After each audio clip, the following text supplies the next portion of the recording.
Bill O'Reilly was caught in another needless lie, and a ridiculous one at that. This one involves his time as a reporter in El Salvador. So first, let me give you the background on the horrible situation in question here. Media Matters reports, quote, on December 2nd, 1980, 4 members of the Salvadoran National Guard raped and shot 3 American nuns and a worker. The tragedy did more to inflame the debate over El Salvador in the United States than any other single incident. This is according to a 1993 State Department report. So where does O'Reilly come into this conversation? Well, according to him, he was there. Bill, take it away. I don't think a lot of people understand. My mother, for example, doesn't understand evil. When I would tell her, hey, Mom, I was in El Salvador and I saw nuns get shot in the back of the head, she almost couldn't process it. She couldn't process it. You know, I mean, and I don't know whether we Americans really understand the concept of evil. So you heard him crystal clear. Also, on the September 27th, 2005 edition of his radio show, he said, quote, I've seen guys gun down nuns in El Salvador. Again, crystal clear. I'll say it one more time. Quote, I've seen guys gun down nuns in El Salvador. So the only problem with this is, quote, O'Reilly could not possibly have witnessed the murder of the church women if his own timeline is to be believed. The former CBS correspondent only arrived in El Salvador in 1981. I repeat, the incident occurred on December 2nd, 1980. You're so sad, man. You're so sad you can't help yourself. You're just a compulsive liar is what it is. We covered the story yesterday, how he lied about being on the doorstep as somebody in the CIA who was related to the JFK assassination killed himself. He just lied about it. I was about to knock on the door, he said, in one version of the story, and I heard the gunshot go off. The other version, he was knocking, and he heard the guy kill himself. The police report doesn't mention him. The maids who were there in the house didn't even hear the shot because the guy used a pillow or something like that to cover up the sound. He called his friend to ask his friend, is it true that this guy killed himself? Well, if you were on the doorstep, why would you have to call your friend? This was in an autobiography of his friend written in 1995. The guy said, Bill O'Reilly called me and asked me, did the guy kill himself? You're lying for no reason. There's no reason to do these lies. Now, not only that, in 2009, on a local TV show, he said the following, quote, now, a Jesuit priest told me about that in El Salvador. It was interesting. I was talking to the guy because these nuns had been slaughtered in El Salvador, and I was down there right after that. Okay, you said on your show you witnessed it, you saw it, and you said on your radio show, on 2 separate occasions, by the way, one after a mass shooting and another one in 2005, you said, I've seen these guys gun down nuns in El Salvador. So, multiple times you said you saw it, you witnessed it, and then in 2009 there was a different time where you said, oh, I actually went down there right after that. Which is it, dude? Which is it? Which is it? Which is it? Which is it? Which is it? You're contradicting yourself. Do you realize that when you contradict yourself, by definition, one of the things you said isn't true? He can't help himself. He's a compulsive liar.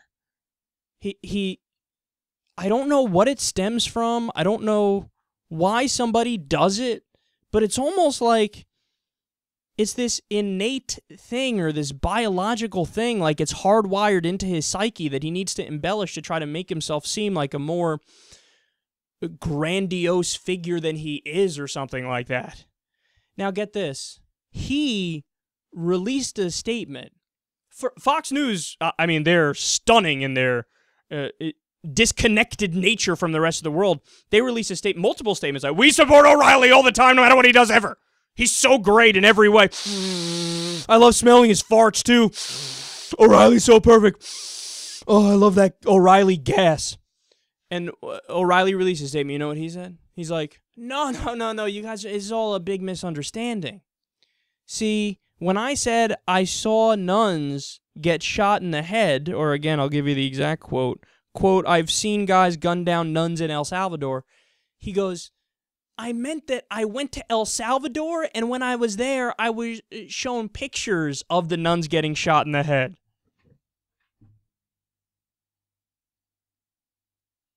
Now, this is beyond sad at this point, because you know that he had to sit down and think up what kind of bullshit line he was going to use to work his way around the fact that he's a compulsive liar and he can't fucking help himself.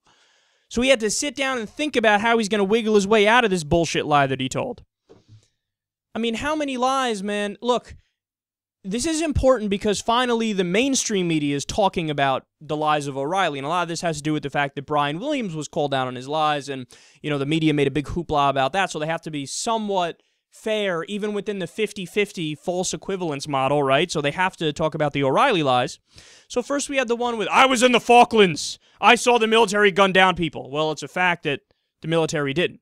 We know that as a matter of fact because we have the video from the riot. The war was already over, too. You said you were in a war zone. You weren't. The war was over. And nobody was gunned down. You said you saw people get gunned down. You said the military was coming after you and pointed an M16 in your face. And you said you were in the Falklands. You weren't. You were 1,000 miles away. So we have that lie. But I think the JFK one is even bigger, in my opinion, because it's the brazen nature of it is stunning. How he's like, I heard the gunshot. I was on the doorstep when this guy killed himself. Zero evidence of that. He was in Dallas at the time. He was in Dallas. The guy killed himself in Florida. He had former coworkers come out and say he's flying. It's not true. And then now we have this story where it's crystal fucking clear. He was there in 1981. The killing happened in 1980. And he said multiple times, I was there and I saw it. And then at other times he goes, no, I was there afterwards. And today, now he has to try to explain. No, I said I saw a picture when I was there at the time. You have zero credibility. Look, man. Here's the most frustrating part of this.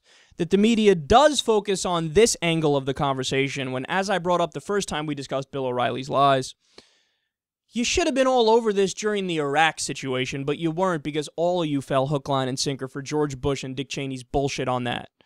So you all, reflexively reported exactly what the government told you about Saddam Hussein being responsible for 9/11 and working with Osama bin Laden, and then you said he had weapons of mass destruction, and then you said, we support the war, let's go fight. So you were part of the major lie and misleading statements to begin with. So you couldn't hold anybody accountable for that because then you would have had to hold yourself accountable. But that's the original sin of the media. The original sin of the media, look, this is personal shit. Honestly, this is bad and he should be fired, but I always care more about the lies that affect other people. You know, there's 200,000 dead Iraqis because Bill O'Reilly and other media idiots argued us into a war when there was zero evidence to back up that war. That's a way bigger lie than anything he ever told about himself. But if we can't can him based on that stuff, then yes, we should can him based on this stuff, because everything he does is wildly irresponsible and reckless and embellished and misleading and false, and it's about goddamn time that everybody recognized it, even if it's occurring in 2015 when it should have fucking happened in 2003 when he was marching us into a war with his loud mouth every night.